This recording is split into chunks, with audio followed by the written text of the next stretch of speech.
आज हम आपको ब्रूनो की कहानी बताने वाले हैं। वो एक 8 साल का लड़का है जो बर्लिन शहर में रहता था। लेकिन एक दिन उसके साथ कुछ ऐसा होता है जिसकी उम्मीद उस छोटी सी जान ने कभी नहीं की होगी। ब्रूनो को कुछ सिपाही बहुत सारे कैदियों के साथ एक बंद कमरे में लेकर जाते हैं। ब्रूनो के साथ उसका दोस्त भी था। उन्हें इस बात की जरा भी भनक नहीं थी कि वहाँ लोगों के साथ क्या होता है और उसके साथ वो लोग क्या करने वाले थे। कुछ देर बाद एक आदमी उस बंद कमरे में हाइड्रोजन साइनाइड डाल देता है। हाइड्रोजन साइनाइड एक तरह का जहर होता है जिसके कांटेक्ट में आते ही किसी भी इंसान की मौत हो जाती है। उस कमरे में धीरे धीरे जहर फैलने लगता है और कमरे में बंद सभी लोग मारे जाते हैं। आप सोच रहे होंगे कि एक 8 साल के बच्चे ने ऐसा क्या किया जिसकी उसे इतनी बड़ी सजा मिली और उसके आसपास के लोगों ने उसे बचाने की कोशिश क्यों नहीं की। ब्रूनो जो एक अमीर परिवार में पला बड़ा लड़का था, वो ऐसी खतरनाक जगह पर कैसे पहुंचा? इस मासूम बच्चे की कहानी जानने के लिए देखते रहिए आज की हमारी ये मूवी, जिसका नाम है the boy in the striped pyjamas. इस मूवी की स्टार्टिंग में हम बर्लिन शहर को देखते हैं। ये वो समय था जब हिटलर जर्मनी का तानाशाह हुआ करता था और उसके राज में ज्यूस लोगों के ऊपर बहुत अत्याचार होता था। उन्हें अपने ही घर से निकाला जा रहा था और हिटलर को मानने वाले लोग ज्यूस लोगों को नफरत की निगाहों से देखते थे। बर्लिन शहर की गलियों में हम कुछ बच्चों को एक दूसरे के साथ पकड़म पकड़ाई खेलते हुए देखते हैं और यहाँ हमारी मुलाकात सबसे पहले ब्रूनो से होती है, जो एक 8 साल का जर्मन लड़का है। एक जर्मन परिवार में पैदा होना ब्रूनो की खुशनसीबी है और खासकर तब जब आप जर्मनी देश में रहते हैं। ब्रूनो के पिता एक नाजी ऑफिसर थे जो हिटलर के प्रोपेगेंडा पर काम करते थे। उसके परिवार में थे उसकी मदर एल्सा और उसकी बड़ी बहन ग्रेटल। ब्रूनो के बहुत सारे दोस्त थे और वो हमेशा उनके साथ खेलता रहता था। लेकिन एक दिन जब वो अपने घर आता है तो उसे पता चलता है कि उसके फादर को प्रमोट किया जा रहा है और अब वो और भी बड़े अफसर बन जाएंगे। लेकिन अब उन्हें उस घर को छोड़कर किसी दूसरी जगह पर शिफ्ट होना पड़ेगा। ब्रूनो अपने दोस्तों को छोड़कर कहीं नहीं जाना चाहता था, पर उसके फादर उसे समझाते हैं कि ये उसकी ड्यूटी है, देश के लिए हम इतना तो कर ही सकते हैं। हम देखते हैं कि रैल्फ ने अपने प्रमोशन की खुशी में एक पार्टी रखी थी जिसमें शहर के बड़े बड़े अफसर उसे बधाई देने आए थे। हम देखते हैं कि रैल्फ की मां मजाकिया ढंग में उसे बधाई देती है क्योंकि उसे पता था कि उसकी यूनिफॉर्म पर लगे हर एक सितारे की कीमत कई लोगों की मौत है। पर रैल्फ उसे कहता है कि अगर आप इसी तरह ज्यूस लोगों को रहम की निगाहों से देखती रहेंगी तो आप बड़ी मुसीबत में फंस सकती हैं। पर उसकी माँ हंसकर उसकी बात को टाल देती है। अगले दिन ब्रूनो अपने दोस्तों के साथ पूरा दिन जी भर के पकड़म पकड़ाई खेलता है और उसके बाद वो सभी अपने नए घर में शिफ्ट हो जाते हैं। हम देखते हैं कि वो घर कंक्रीट की मोटी मोटी दीवारों से घिरा हुआ था, जैसे उसे जंग से बचने के लिए बनाया गया हो। ब्रूनो देखता है कि उस जगह पर ज्यादातर सोल्जर्स थे और उसकी उम्र का वहाँ कोई नहीं था। दिन ब दिन वो अपनी आसपास की चीजों से ऊब गया था और उसे अपने पुराने दोस्तों की बहुत याद आ रही थी। लेकिन रैल्फ उसे बताता है कि अब से यही हमारा घर है और धीरे धीरे वो अपने दोस्तों को भूल जाएगा। एक दिन ब्रूनो अपनी खिड़की से कुछ लोगों को बड़े से मैदान में काम करते हुए देखता है। उसे लगा कि वो सभी किसान हैं। वो उनके बारे में एल्सा से पूछता है और एल्सा भी उसे कहती है कि वो किसान ही है। तभी हम पवेल नाम के एक नौकर को देखते हैं। ब्रूनो देखता है कि उसने भी वैसे ही कपड़े पहने थे जैसा उन किसानों ने पहन रखा था। वो उनके बारे में अपने पिता से पूछता है, पर रैल्फ उन लोगों के बारे में कुछ नहीं बताता। वो नहीं बताता कि वो सभी ज्यूस हैं जिसे उन लोगों ने बंदी बना रखा है। एल्सा रैल्फ के ऊपर बहुत गुस्सा थी क्योंकि वो नहीं चाहती थी कि उसके बेटे को इन सब चीजों के बारे में पता चले। इसलिए रैल्फ उस खिड़की को बंद करवा देता है जहाँ से ब्रूनो को वो मैदान दिखाई देता था। ब्रूनो के पास अब करने के लिए कुछ नहीं था। एक दिन वो नोटिस करता है कि उसकी बड़ी बहन कर्ट नाम के एक सोल्जर के साथ बातें कर रही थी। वो उसके पास जाता है और उससे कोई पुराना टायर मांगता है ताकि वो उस टायर से अपने लिए एक झूला बना सके। कर्ट उस नौकर को गुस्से से चिल्लाकर अपने पास बुलाता है और उससे कहता है कि वो ब्रूनो को घर के पीछे वाले स्टोर रूम में ले जाए और उसे जो भी चीज पसंद हो वो उसे अपने कंधे पर उठा कर लाए। इसके बाद ब्रूनो उस आदमी के पीछे पीछे जाने लगता है। उसे एक पुराना टायर तो मिल गया था, पर साथ ही में उसे एक और खिड़की दिखाई देती है जहाँ से वो कहीं भी जा सकता था। ब्रूनो ने खुद के लिए एक झूला बना लिया था, पर एक दिन उस पर खेलते खेलते उसे चोट लग जाती है। वो नौकर उसे देख लेता है और उसके घावों पर दवाई लगाता है। उसका नाम पवेल था। वो कहता है कि उसका घाव जल्दी ठीक हो जाएगा, जिस पर ब्रूनो उससे पूछता है कि उसे कैसे पता। जिस पर पवेल उसे बताता है कि यहाँ आने से पहले वो एक डॉक्टर ही था। इससे पहले वो और बातें कर पाते एल्सा वहाँ पर आ जाती है और उसे देखते ही पवेल अपनी नजरें नीचे कर लेता है एल्सा को उससे बात करना अलाउड नहीं था, पर फिर भी वो उसे थैंक यू कहकर वहाँ से चली जाती है। इसके बाद हम देखते हैं कि रैल्फ ने अपने बच्चों को पढ़ाने के लिए एक टीचर को हायर किया था। वो टीचर ब्रूनो को एक मोटी सी किताब पढ़ने को देता है। ब्रूनो को उसे पढ़ने में कोई इंटरेस्ट नहीं था। वो आसमान में काले धुएं को देखता है और उसका बाहर जाने का मन करता है। उसे वो खिड़की याद आती है जो उसने स्टोर रूम में देखी थी। ब्रूनो वहाँ से होता हुआ बाहर निकल जाता है। वहाँ चारों ओर जंगल ही जंगल था। वो इतने दिनों बाद बाहर निकलकर बहुत खुश था। ब्रूनो वहाँ पर एक दीवार देखता है जिसके चारों ओर नुकीले कांटे वाले तार लगे हुए थे। वो देखता है कि एक छोटा बच्चा उन तारों के पीछे चुपचाप बैठा हुआ था। वो उसके पास आता है और देखता है कि उसने भी वही ड्रेस पहन रखी थी जो बाकी किसान पहनते हैं। वो लड़का भी 8 साल का था और वो ब्रूनो को अपना नाम शम्यूएल बताता है। ब्रूनो ने किसी का भी ऐसा नाम नहीं सुना था। वो उसे कहता है कि तुम्हारी किस्मत कितनी अच्छी है, तुम्हारे पास खेलने के लिए कितने सारे दोस्त हैं। शम्यूएल के कपड़ों पर एक नंबर लिखा हुआ था। ब्रूनो को लगा कि वो नंबर भी उनके खेल का एक हिस्सा है, पर शम्यूएल उसे बताता है कि उसका कोई दोस्त नहीं, इसलिए वो यहाँ अकेले बैठता है। उसे पेड़ों को देखना पसंद है। तभी पीछे से सीटी बजने की आवाज आती है और शम्यूएल उसे सुनकर तुरंत एक हाथ गाड़ी को उठाता है और वहाँ से चला जाता है। एक दिन ब्रूनो अपनी फुटबॉल ढूंढने के लिए बेसमेंट में जाता है, जहाँ वो देखता है कि उसकी बहन की बहुत सारी डॉल्स किसी ने फेंक रखी थी। वो बहुत डर जाता है और अपनी बहन के पास जाता है। ग्रेटल उसे बताती है कि उसी ने उन्हें वहाँ फेंका है, क्योंकि अब वो बड़ी हो गई है। उसे अपने देश के सोल्जर्स के बारे में सोचना चाहिए, न कि खिलौनों के बारे में। और उसके इस तरह के व्यवहार का कारण था वो टीचर जो उन्हें पढ़ाने आता था। वो बताता था कि ज्यूस कितने बुरे लोग होते हैं और उन्हें इंसानों का दर्जा नहीं देना चाहिए। ब्रूनो ने एक बार उससे पूछा था कि क्या सभी ज्यूस बुरे होते हैं, उनमें से कुछ अच्छे भी हो सकते हैं, जिस पर उस टीचर ने उसे बताया था कि अगर तुम्हें कभी कोई अच्छा जूस मिल गया तो तुम शायद दुनिया के सबसे बड़े खोजकर्ता होगे। ब्रूनो को अब एक दोस्त मिल गया था, इसलिए वो अगले दिन उसके लिए चॉकलेट और फुटबॉल लेकर जाता है। लेकिन बहुत देर इंतजार करने के बाद भी उसे शम्यूएल कहीं दिखाई नहीं देता। उसे पता चलता है कि उन तारों में हाई वोल्टेज करंट है और शायद इसीलिए वो कभी बाहर नहीं आता। उससे मिलने के लिए वो अगले दिन फिर से जाता है और इस बार शम्यूएल फिर से वहीं अकेला बैठा था। ब्रूनो उसे कुछ खाने के लिए देता है और वो उसे ऐसे खा रहा था जैसे उसने इस तरह का खाना अपनी जिंदगी में कभी खाया ही नहीं। ब्रूनो उससे पूछता है कि उन बड़ी बड़ी चिमनियों में क्या जलाया जाता है, पर शम्यूएल उसे कहता है कि उसे भी नहीं पता, क्योंकि उनका वहाँ पर जाना सख्त मना है। ब्रूनो उसे अपनी फुटबॉल खेलने के लिए देता है, पर शम्यूएल उसे वापस कर देता है और कहता है कि उसे ऐसा नहीं करना चाहिए, ये खतरनाक है। शम्यूएल घबरा के पत्थर के पीछे छुप गया था। जब ब्रूनो उससे पूछता है कि ऐसा क्यों, वो क्यों नहीं खेल सकता, जिसके बाद वो उसे बताता है कि वो एक ज्यूइश है। ब्रूनो ये सुनने के बाद उससे बात नहीं करता और वहाँ से चला जाता है। इसके बाद हम कर्ट को देखते हैं। कर्ट एल्सा से कहता है कि कभी कभी जब ये उन्हें जलाते हैं तो बहुत खराब सी स्मेल आती है। एल्सा कहती है कि उन्हें से उसका क्या मतलब, और तब उसे पता चलता है कि वो धुआं लाशों को जलाने से होता था, उन लोगों की लाशें जो उस कैंप में थे जिसमें शम्यूएल रहता था।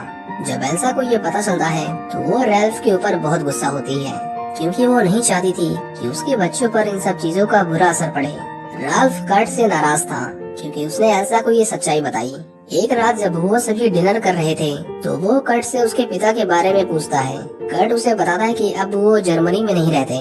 रैल्फ उससे पूछता है कि वो यहाँ जर्मनी में क्या काम करते थे। कर्ट उसे बताता है कि वो एक प्रोफेसर थे, जिस पर रैल्फ उसे कहता है कि वो इस देश को तब छोड़कर चले गए जब इस देश को उनकी सबसे ज्यादा जरूरत थी। रैल्फ कहता है कि सोल्जर्स की भाषा में ऐसे लोगों को कायर कहते हैं। ये सब सुनकर कर्ट का अंदर ही अंदर खून जल रहा था। इसी बीच जब पवेल उसे वाइन सर्व करने आता है तो गलती से वो वाइन उससे गिर जाती है, जिसके बाद कर्ट पवेल को बहुत मारता है ताकि वो रैल्फ को दिखा सके कि वो ज्यूस से नफरत करता है और वो कायर नहीं। ब्रूनो उसे देख रहा था। वो ग्रेटल से पूछता है कि क्या ज्यूस लोग सच में इतने बुरे होते हैं, जिस पर वो उसे कहती है कि वो शैतान है, उनकी वजह से हमने कई लड़ाइयाँ हारी हैं और इसीलिए वो इस देश में रहने के लायक नहीं। पर ये शब्द उसके खुद के शब्द नहीं थे, वो वही बोल रही थी जो उसके टीचर ने उसे पढ़ाया था। लेकिन ब्रूनो सिर्फ शम्यूएल के बारे में सोच रहा था और उसका मानना था कि शम्यूएल बाकी लोगों जैसा नहीं है, उसने कोई भी गलत काम नहीं किया। एक दिन ब्रूनो देखता है कि बहुत सारे मिलिट्री ऑफिसर्स उसके घर आए थे। वो सभी एक साथ बैठकर टीवी पर कुछ देख रहे थे। ब्रूनो चुपके से झांक कर उन्हें देखने लगता है। वो लोग एक फिल्म देख रहे थे। जिससे उन सभी का ब्रेन वॉश किया जा रहा था, क्योंकि उस फिल्म में दिखाया जा रहा था कि हिटलर ने जो ज्यूस लोगों के लिए कैंप बनाए हैं, वहाँ उनकी लाइफ बहुत अच्छी है, उन्हें खाने और रहने के लिए सब कुछ दिया जा रहा था। लेकिन सच्चाई बिल्कुल उसकी उल्टी थी, जिसे वो देखकर भी अनदेखा कर रहे थे। ब्रूनो को लगा कि उसके पिता कितने अच्छे आदमी हैं, वो उन ज्यूस लोगों की उस कैंप में जाने में मदद कर रहे हैं। ये सब देखकर वो उनके गले लग जाता है। इस तरह कुछ दिन और बीत जाते हैं और एक दिन ब्रूनो को अपने घर में श्म्यूल दिखाई देता है। वो उसे वहाँ देखकर हैरान था। श्म्यूल उसे बताता है कि इन बर्तनों को साफ करने के लिए उन्हें किसी ऐसे की जरूरत थी जिसके हाथ छोटे हों, और इसीलिए वो मुझे अपने साथ ले आए। ब्रूनो उसे कुछ खाने के लिए देता है, लेकिन जब वो उसे चाव से खा रहा था तभी कर्ट उसे देख लेता है। उसे लगा कि उसने चोरी की है, इसीलिए वो श्म्यूल के ऊपर चिल्लाने लगता है। श्म्यूल कहता है कि मैंने चोरी नहीं की, ब्रूनो ने उसे ये खाने के लिए दिया था। ये जानने के बाद कर्ट उसके ऊपर भी चिल्लाता है। ब्रूनो इतना डर गया था कि उसे झूठ बोलना पड़ता है कि वो उस लड़के को नहीं जानता। ये सुनकर श्म्यूल का दिल टूट गया था। जब सभी चले जाते हैं तो अगले दिन ब्रूनो फिर से उसे मिलने जाता है, पर वो उसे कहीं दिखाई नहीं देता। ब्रूनो उसे हर दिन मिलने आता था, पर श्म्यूल उसे कई दिनों तक नहीं दिखाई दिया। इसके बाद हमें पता चलता है कि राल्फ की माँ जिस घर में रहती थी, वहाँ पर क्रांतिकारियों ने बमबारी की थी, जिसमें उसकी माँ की मौत हो गई। वो सभी उनके अंतिम संस्कार में जाते हैं। एल्सा देखती है कि उनकी लाश पर एक लेटर रखा हुआ था, जिस पर खुद हिटलर ने साइन किया था। वो उनकी लाश से उसे हटाने लगती है, क्योंकि राल्फ की माँ को हिटलर की सोच और जो वो कर रहा था उससे नफरत थी। पर रैल्फ उसे वो लेटर हटाने से रोक लेता है। एल्सा जैसे जैसे रैल्फ के बारे में जानने लगी थी, वो उसके साथ रहकर उतना ही परेशान रहने लगी थी। एक दिन ब्रूनो श्म्यूल से मिलने जा रहा था, लेकिन रास्ते में कर्ट उसे रोक लेता है, पर उसे कुछ कहता नहीं, क्योंकि रैल्फ ने उसका ट्रांसफर करवा दिया था। रैल्फ ये तब से ही करना चाहता था जब से उसे पता चला कि उसके पिता ने देश को छोड़ दिया था। एल्सा उसके इस तरह के बर्ताव से बहुत परेशान थी और अब वो खुलकर उसका विरोध करने लगी थी। ब्रूनो श्म्यूल के पास आता है और इस बार वो उसे मिल गया था। वो देखता है कि उसे बहुत चोट लगी थी, जिसके बारे में श्म्यूल उसे कुछ नहीं बताता। ब्रूनो उससे उस दिन के लिए माफी मांगता है, पर श्म्यूल को उससे कोई शिकायत नहीं थी। वो दोनों एक बार फिर से दोस्त बन गए थे और उन्होंने पहले की तरह तारों के बीच में बैठकर खेलना शुरू कर दिया। एक दिन रैल्फ एल्सा पर नजर रख रहा था। वो उस जगह पर रहकर एकदम बेजान सी हो गई थी और किसी परेशान बच्चे की तरह ज्यादातर समय अकेली रहती थी। इसी बात को लेकर उन दोनों में बहुत झगड़ा भी होता है, लेकिन रैल्फ को एहसास हो गया था कि एल्सा नहीं चाहती कि उसके बच्चे यहाँ पर रहें, इसलिए वो फैसला करता है कि वो उन्हें वहाँ से कहीं और शिफ्ट कर देगा।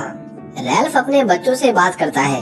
ग्रेटल भी उस जगह से जाना चाहती थी, लेकिन ब्रूनो को वहीं पर रहना था, क्योंकि अब उसके पास एक दोस्त था। ब्रूनो एक आखिरी बार श्म्यूल से मिलने आता है और उसे बताता है कि उसके घर वाले उसे किसी दूसरी जगह भेज रहे हैं और वो अब कभी वापस नहीं आ पाएगा। लेकिन ब्रूनो देखता है कि श्म्यूल बहुत परेशान था। पूछने पर वो उसे बताता है कि कुछ दिनों पहले उसके पिता को कुछ सोल्जर्स कहीं लेकर गए थे और तब से उनका कोई पता नहीं। ब्रूनो उसे कहता है कि कोई बात नहीं, हम कल उन्हें ढूंढने चलेंगे, क्योंकि वो जाने से पहले श्म्यूल के लिए कुछ करना चाहता था। ब्रूनो उसे कहता है कि उसे अंदर आने के लिए उसके जैसे कपड़े पहनने होंगे, जिस पर श्म्यूल उसे बताता है कि अंदर ऐसे बहुत सारे कपड़े हैं, वो कल उसके लिए एक जोड़ी कपड़े ला देगा।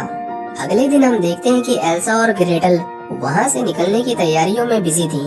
ब्रूनो मौका पाकर श्म्यूल के लिए एक बड़ा सा सैंडविच बनाता है और एक फावड़ा लेकर घर से निकल जाता है। श्म्यूल उसे पहनने के लिए अपने जैसे कपड़े देता है और अपने बालों को छुपाने के लिए ब्रूनो एक टोपी पहन लेता है।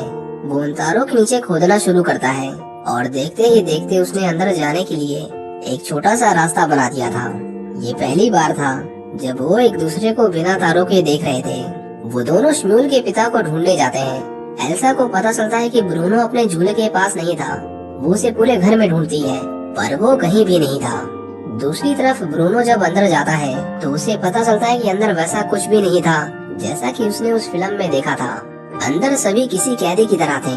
ब्रूनो श्म्यूल को वापस जाने को कहता है, पर श्म्यूल को उसकी जरूरत थी, इसीलिए वो आगे बढ़ते रहते हैं। एल्सा को स्टोर रूम के अंदर वही सैंडविच मिलता है जिसे वो श्म्यूल के लिए ले जाना भूल गया था। जिसके बाद वो सभी मिलकर ब्रूनो को ढूंढने लगते हैं। वो दोनों एक बंद कमरे में आते हैं जहाँ पर बहुत सारे लोग थे, पर उन्हें कहीं भी श्म्यूल के पिता दिखाई नहीं देते।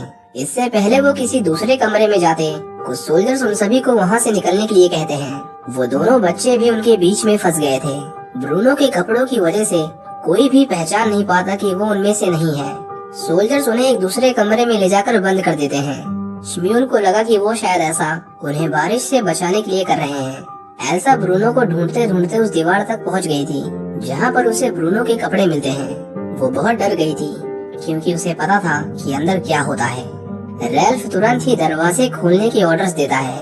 वो पहली बार इतना डरा हुआ था। हम देखते हैं कि सोल्जर्स सभी कैदियों को अपने कपड़े उतारने के लिए कहते हैं और उनके ऐसा करते ही एक सोल्जर उनके ऊपर हाइड्रोजन साइनाइड गिरा देता है, जो एक तरह का हवा में फैलने वाला जहर होता है। उस कमरे में सभी लोग कुछ सेकंड्स के लिए तड़पने लगते हैं और फिर सब शांत हो जाता है क्योंकि वो सभी लोग मर चुके थे। रेस्क्यू डॉग राल्फ को उसी कमरे के बाहर लाकर खड़ा कर देता है और राल्फ समझ गया था कि उसका बेटा भी बाकी लोगों के साथ मारा गया है। उसे खोने के दर्द में राल्फ इतनी जोर से चिल्लाता है कि उसकी चीख दीवार के उस पार खड़ी एल्सा को भी सुनाई देती है, जिसके बाद एल्सा अपने बेटे के कपड़ों को जोर से पकड़कर रोने लगती है क्योंकि अब ब्रूनो और श्म्यूएल दोनों ही इस दुनिया से जा चुके थे। ये कहानी तब की है जब हिटलर जर्मनी का तानाशाह था और उसके राज में राल्फ जैसे कई बड़े अफसरों ने 1941 से लेकर 1945 तक लगभग इसी तरह 60 लाख जूइश लोगों को मारा। इन 60 लाख लोगों में सभी शामिल थे, वो चाहे औरतें हों या बच्चे। ये सब उन्होंने हिटलर के कहने पर शुरू किया था क्योंकि वो जर्मन्स को ज्यूस से ऊंचा मानता था। जो ऑफिसर जितने लोगों को मारता था उसे उतना ही इनाम दिया जाता था। सोचिए अगर सिर्फ कपड़े बदलने से वो सोल्जर्स एक ज्यूइश और एक जर्मन बच्चे में फर्क नहीं कर पाए तो हिटलर जैसा तानाशाह कौन होता है ये फैसला करने वाला कि कौन उसके नीचे है और कौन उसके ऊपर। लेकिन इन सब की कीमत क्या थी? वो मासूम बच्चे जो अब कभी वापस लौट कर नहीं आएंगे। इसी के साथ ये मूवी यहीं खत्म हो जाती है। उम्मीद करता हूँ कि आपको ये मूवी पसंद आई होगी। Thank you for watching.